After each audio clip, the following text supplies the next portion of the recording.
Hi, Carter. We're going to keep going with the Green Ember, and today I'm going to be reading Chapter 8 called Heather's Flight.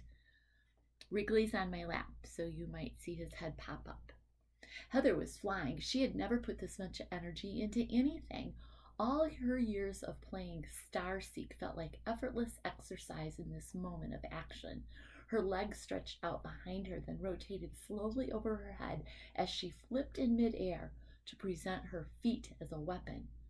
The red-eyed wolf stood firm at the base of the pine tree, the low branches brushing his hideous scar-crossed face. He snarled viciously, extending his spear. Heather hit the ground just short of the wolves, inches beyond the lunging thrust of Red-Eye's spear. Like a spring, she shot up, feet barely escaping the claws of the desperate, diving wolves. Heather struck the low branches of the tree, grabbing on for dear life. The low hanging limbs were thick and didn't snap as she clung to them. She bent wildly with her weight, crashing into Red-Eye and the nearest wolf soldiers as the others dove in after her. She glanced down to see Red-Eye's shocked, furious expression.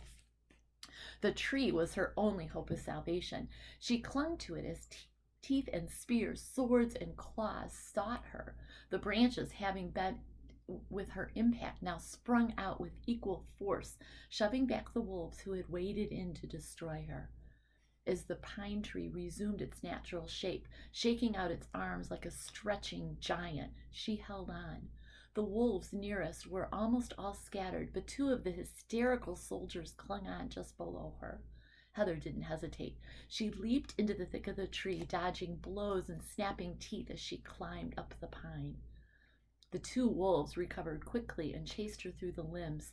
She calculated as best she could, building momentum as she bounced back and forth between the branches, then ran full speed across a long, sturdy limb. One of the wolves was inches behind her. As the limb bent with their weight, she once again coiled and launched as powerfully as she could. The wolves' snapping jaws closed on the air where a moment before Heather had been. She sailed through the air, this time from partway up the giant pine. Beneath her, she saw the wolves reforming and the terrible glare of Captain Red-Eye. He was shouting orders, and the wolves on the ground were forming up. They were recovering from the surprise she had given them.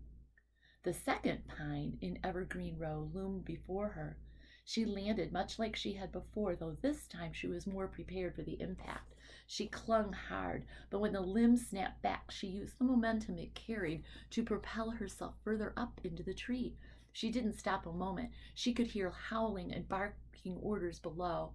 She knew that if she stopped even a second, she would never see Pickett again. Would she anyway? Had he made it? Couldn't worry now. Every ounce of her concentration was required.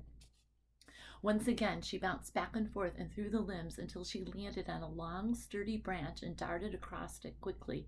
She coiled to launch and leaped with all her might.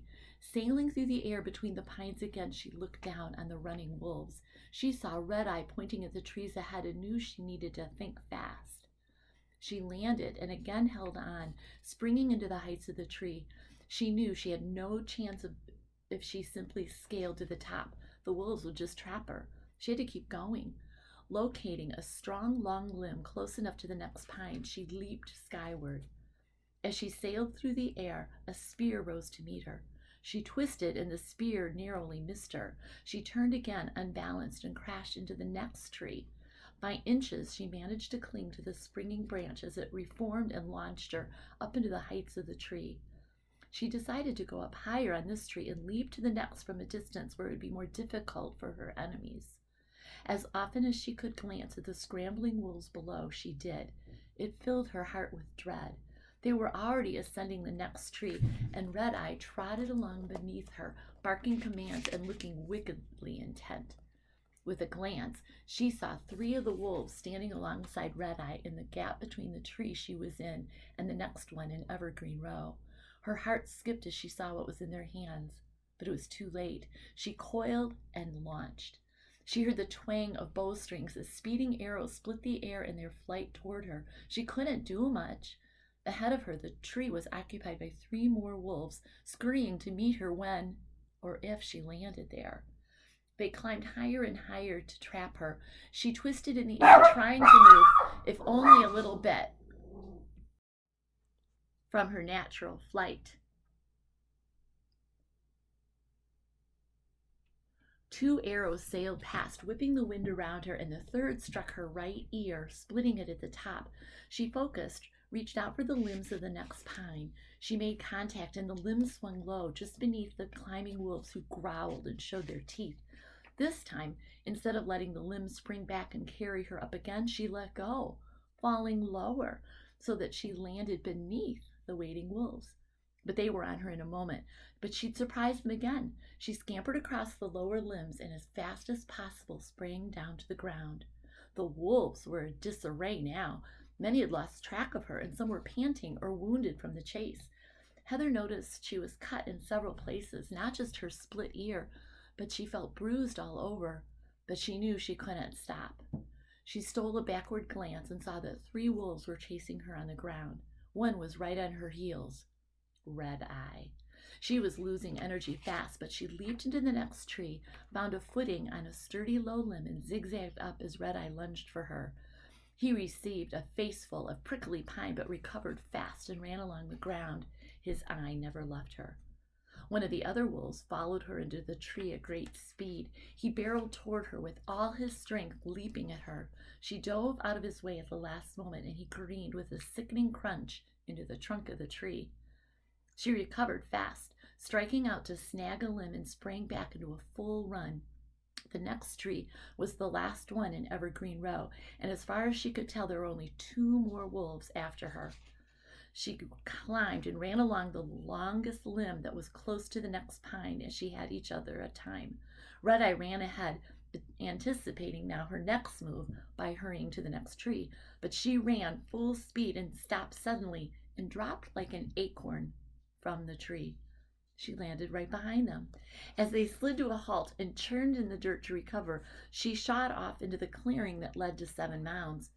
She could hear the gurgling brook now closer, and knew she had a chance if she could only make it to the 3rd mound.